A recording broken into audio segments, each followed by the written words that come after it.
Olá, bom dia. Desde 2016, o Hospital Universitário oferece um acompanhamento para as pessoas que de alguma forma querem fazer transição de sexo, para as pessoas transgêneras.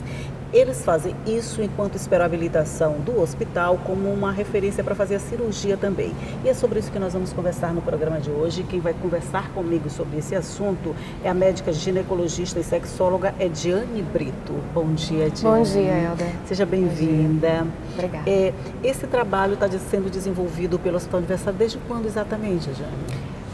A gente oferece esse trabalho desde julho de 2016, quando nós fomos procurados por uma mulher transgênero que, na época, argumentou e queria saber o que o hospital, o que o ambulatório de sexualidade tinha para oferecer para essas pessoas. Até essa época não tinha nada a se oferecer? Não havia nada. Aliás, havia sim.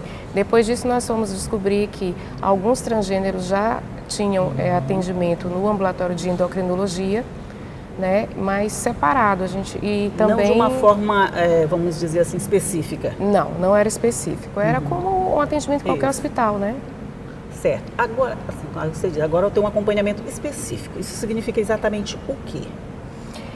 Bom, depois que nós recebemos essa visita, nós procuramos a nossa chefe na ocasião, que era a doutora Márcia, a chefe da ginecologia, e eu falei para ela que eu fiquei muito inquieta com as questões que essa mulher trans trouxe para mim e que eu gostaria de ajudar de alguma forma no sentido de colocar à disposição dessa pessoa e dos demais, porque havia um grupo que ela representava e que pudesse dar uma ajuda para esses pacientes no sentido de acolhê-los como qualquer outra pessoa que necessite de um ambulatório do SUS, né?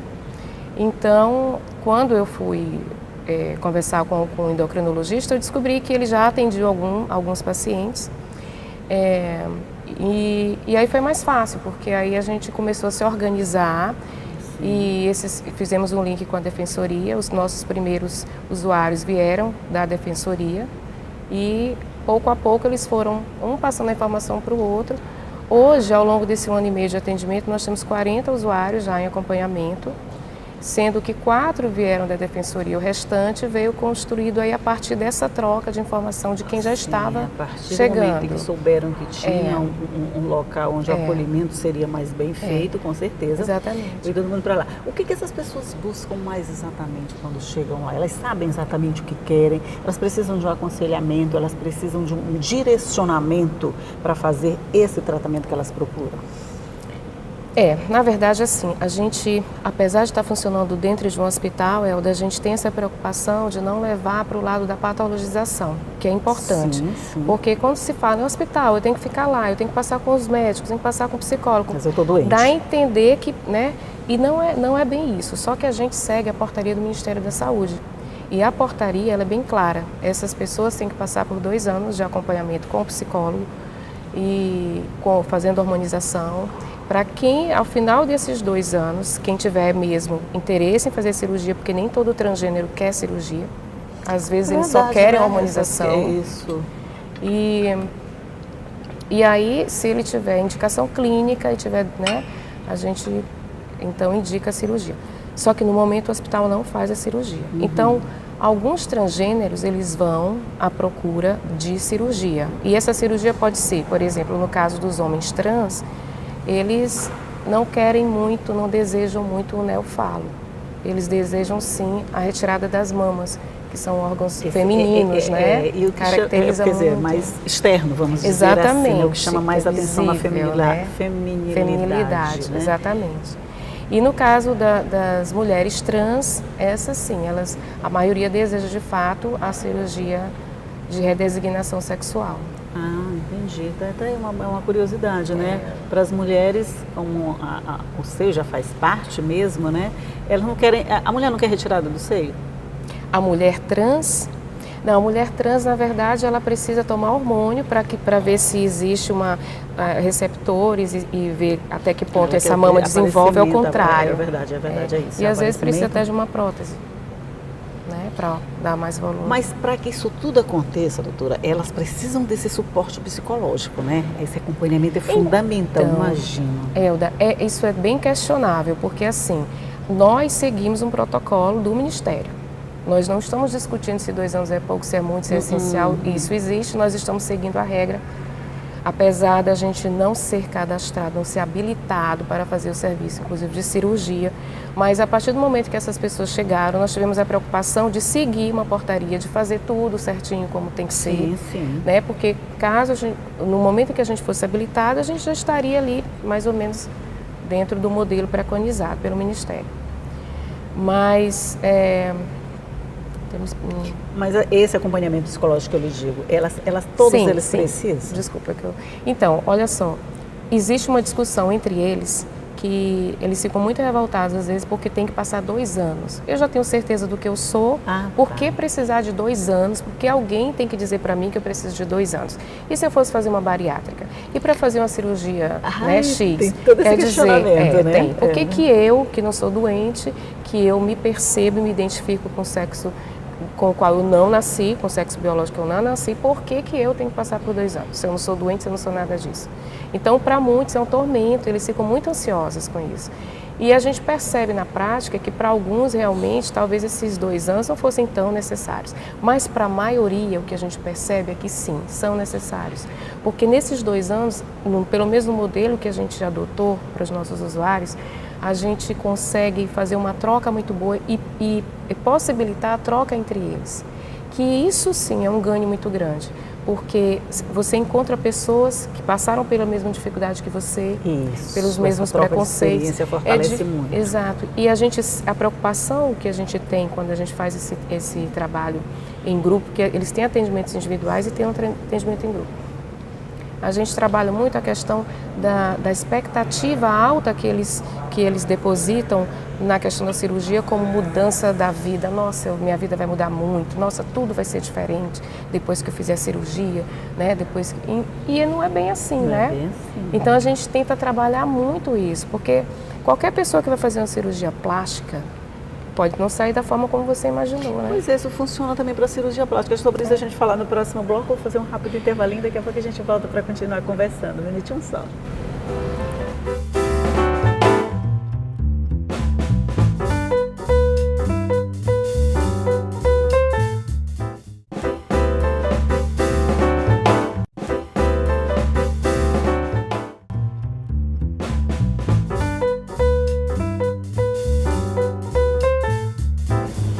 Voltamos para mais um bloco de conversa aqui sobre esse processo de atendimento, de acolhimento aos transgêneros. E a gente estava falando nessa, vamos dizer assim, idealização do que vai acontecer depois de um tratamento desse. Aí você chama atenção porque pode acontecer com qualquer cirurgia. Uma cirurgia plástica, por exemplo, ela não tem um resultado oficial. Cada um vai responder de um jeito. É a mesma coisa para eles?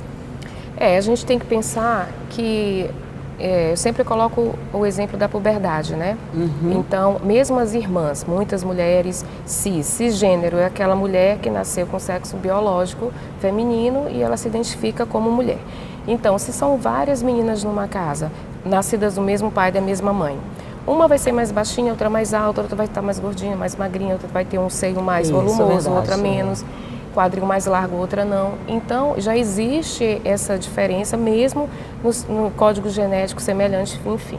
Então, no processo de transexualização, quando a gente faz a hormonização, primeiro essa pessoa já passou por uma primeira transformação do corpo, que é a puberdade. E aí a gente, no segundo momento, porque isso só pode ser feito a partir dos 18 anos de idade aqui no Brasil, então ela vai passar por uma, entre aspas, segunda puberdade, porque é a transformação do corpo. Hormônios, a coisa toda, só que um pouco mais difícil, porque a gente vai ter que desconstruir aquilo tudo que o corpo já tem, né? A natureza construiu. E vamos ter que, através dos hormônios, tentar aproximar aquele... Fazer uma readaptação, vamos dizer assim. Uma readequação do corpo. Enfim, e aí como que esse corpo vai responder? De novo, passa pela mesma situação. Existem pessoas que usam, por exemplo, mulheres trans que usam o hormônio feminino e que têm, sim, uma resposta boa, que não precisam colocar prótese, mas muitos não têm a mama desenvolvida da forma como gostaria. Alguns o seio pode se desenvolver, bem legal, vamos dizer, podem ficar com peitão, mas em outros Outras não. Mesmo passando pelo mesmo tratamento, Sim. pelo mesmo acompanhamento, o desenvolvimento é diferente dependendo de Sim. cada uma. Porque depende do organismo, depende da idade com a qual você começou também. Assim, Isso tudo a questão influencia. da idade, de alguma forma ela vai ter importância no resultado que vai conseguir? Por exemplo, uma garota de 20 anos que resolve começar esse tratamento, vai ter uma resposta diferente de uma mulher já de 35 anos? Sim, com certeza. Se você, por exemplo, aqui no Brasil a partir dos 18, quem começa a partir dos 18, 20 anos vai ter uma resposta teoricamente muito mais favorável para aquilo que ela deseja do que uma mulher que chega lá no nosso serviço com 35 e nunca usou. O que acontece, na verdade, é que essas pessoas, como elas não tinham atendimento médico, eu vou fazer 20 anos de formada agora em outubro. E é a primeira vez que eu lido... 20 anos de formada, meu Deus. 20 anos de formada.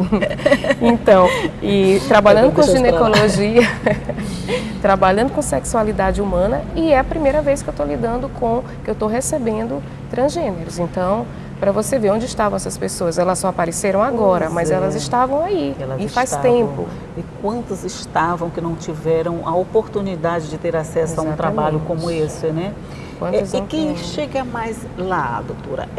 Mais jovens, mais idade? Quem é que procura mais esse serviço? Uma faixa etária de 20 a 35 anos, a maioria das pessoas que chegam. Mais homens ou mais mulheres? Eu sou curiosa, né? Ave Maria. Então, não, tá certo, isso é um perfil que a gente tem também, que é muito peculiar. Você já tem perfil Dos 40 usuários que nós atendemos no hospital, nós temos... se eu não me engano, 16, mais ou menos, não mais. A maioria, na verdade, não é 16, não é mais que isso, são homens trans. São homens, Então, são pessoas que nasceram com sexo biológico feminino e que se identificam com o gênero masculino. Então, são as mulheres, as que são mulheres hoje e que querem fazer a transição para o sexo oposto. Quando a gente fala homem trans, esse homem trans, ele tem vagina. Ele nasceu com vagina. Mas aqui aí fica mais difícil de entender. Então, vamos tentar outra forma. Vamos tentar outra forma. São mulheres, vamos dizer, nasce mulher. Eu biologicamente com esse corpo de mulher, tá?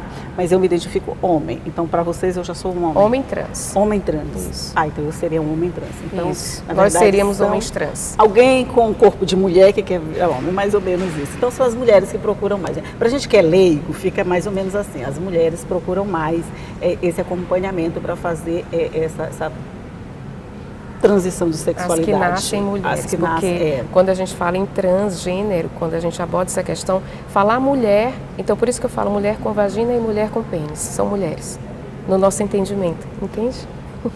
É um pouco difícil. A linguagem de vocês é técnica, a gente que é leigo, que fica aqui do outro lado. Mas assim, agora eu fiquei curiosa.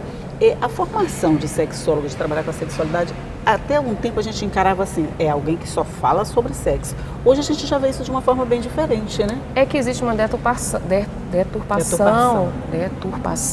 do conceito, do que de fato faz um sexólogo. A gente está muito acostumado a ver na mídia pessoas que são interessadas em sexo, pessoas que fazem uma técnica, não sei o que, um curso ali, não sei do que, e se dizem sexólogos. Mas no Brasil, o sexólogo, ele tem uma formação acadêmica primária, que é psicologia ou medicina. No Brasil, só pode dizer eu sou sexóloga se eu sou médica ou se eu sou psicóloga. Então, você vê que o trabalho é mais profundo. Ele não fica... fazer um curso de massagem, aprender a fazer várias técnicas, eu sou sexóloga. Mas não é questão de dar prazer, é questão de trabalhar sexualidade. A sexualidade ela é muito ampla, ela passa pelos relacionamentos, ela passa pelo teu papel enquanto pessoa, enquanto mulher, enquanto homem na sociedade como um todo. Então, não é só a questão do prazer, né? A gente fala de muitas coisas bem mais profundas e sérias. Mas aí, como a mídia traz muito, porque isso é o que vende, né? É verdade. Então, acaba confundindo. Então, por exemplo, em alguns momentos, quando eu vou em algum lugar, isso acontecia muito antes. Sou sexóloga. Nossa, é sexóloga? Então, assim, festa e tal, vamos dar dica. E ela não falou nada. Não, eu não vou falar isso. Mas é por isso que tem essas outras pessoas que são... O trabalho dessas pessoas é importantíssimo de falar sobre a técnica, a massagem, faz tudo parte, mas não é o foco do meu trabalho, né? É a o gente trabalho trabalha do uma coisa é diferente. De formação acadêmica, vamos dizer assim, né? Esse trabalho todo que vocês estão fazendo, que já vai fazer 2 anos e precisa de 2 anos de acompanhamento para finalizar, vamos dizer assim, o hospital, ele é candidato a habilitação. A habilitação? É assim, Elda. Na verdade, são 2 anos no mínimo, né? 2 anos no mínimo antes da cirurgia. Depois da cirurgia, nós acompanhamos por mais 1 ano. Só que essa pessoa que entra nesse processo transexualizador, ela vai precisar de hormônio a vida inteira, né? Só que o hospital, ele não pode ficar com essa pessoa a vida inteira, porque é de alta complexidade, vem outras pessoas. Tem novos candidatos, então, né? a gente precisaria da rede básica, inclusive a gente já começou a fazer uns links aí com o Estado e tal, através de uma reunião que teve dentro do hospital universitário, para que a gente consiga, a gente está se arrumando aqui, mas é para mostrar que é viável, mas a gente não pode abraçar tudo, e a gente quer que cada setor da saúde encare e se responsabilize por isso. Quer dizer, vocês não podem se transformar num centro de cirurgia transgênero se não tiver esse suporte, se não tiver essa rede básica de atendimento, porque só isso aqui não resolve, né? Não, e porque assim, a gente começa a ter um colapso, daqui a pouco vai ter um colapso e a gente não vai dar conta, e a gente não quer que isso aconteça, porque o trabalho está sendo maravilhoso, é um trabalho com pessoas que nunca tiveram nenhum atendimento, então essas pessoas usavam hormônio por conta própria, corriam risco de saúde, isso é questão de saúde pública, isso não é uma coisa, é coisa do inimigo, como algumas pessoas colocam, isso não é tão importante, tem pessoas que se suicidam, isso não é importante?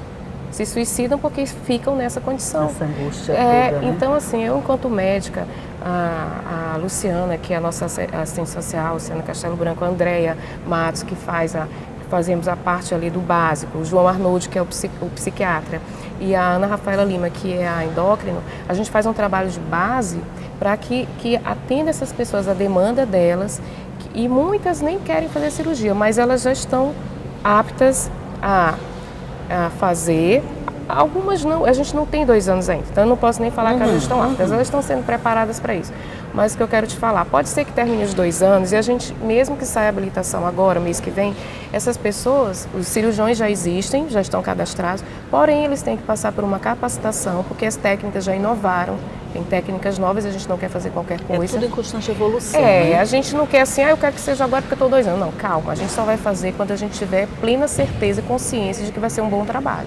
A maioria desses pacientes que vocês atendem hoje querem essa cirurgia? Não entendi. A maioria dos pacientes que hoje estão com vocês, eles querem essa transformação radical? Sim, não é transformação radical assim, porque como a maioria são homens trans, né? Que nasceram mulheres, né? Que nasceram mulheres. Nasceram mulheres. Homens que nasceram corpo de mulheres, pronto. Isso, pronto. A maioria não quer a cirurgia genital. Não quer a cirurgia genital, mas só quer as mamas. A retirada, mastectomia, é isso que chama? Mastectomia. A retirada das mamas. Eu acho que só isso já daria uma identidade nova para eles, né? Aquela visualidade de eu não sou mais mulher. Eu acho que o seio é uma das maiores características femininas, né? Sim. Então, para o homem, ele se livrou disso, já meio caminho andado, né? E a hormonização ajuda muito, porque eles têm o nosso grupo tem uma resposta muito boa aos hormônios, normalmente. Então, a transformação hormonal já é algo que tranquiliza muito eles. Olha, esse assunto tão complexo que a gente tem que conversar uma outra vez. A nossa entrevista hoje acabou, mas nós vamos continuar conversando sobre esse assunto e acompanhar a evolução desse tratamento, e se a gente se transforma mesmo no centro cirúrgico e a rede que fica de apoio a todas essas pessoas que de alguma forma precisam desse acompanhamento, seja emocional, seja hormonal, seja de qualquer jeito, mas precisam com toda certeza, e a maioria nunca teve acesso a isso, né? Doutora Ediane Brito, muito obrigada pela sua participação no nosso programa. Volte sempre. Obrigada. É um prazer. Bom dia. E você já sabe que essa entrevista, se você gostou do assunto, ela está à sua disposição no nosso site. Acesse lá, eol.ma.leg.br, que você vai ter toda ela à sua disposição. E em todos os outros nossos canais de informação também ela está à sua disposição. Mas eu disse para você que às 8h30 da manhã, todos os dias, para novas entrevistas, novos assuntos e para a gente começar bem o dia. Tchau.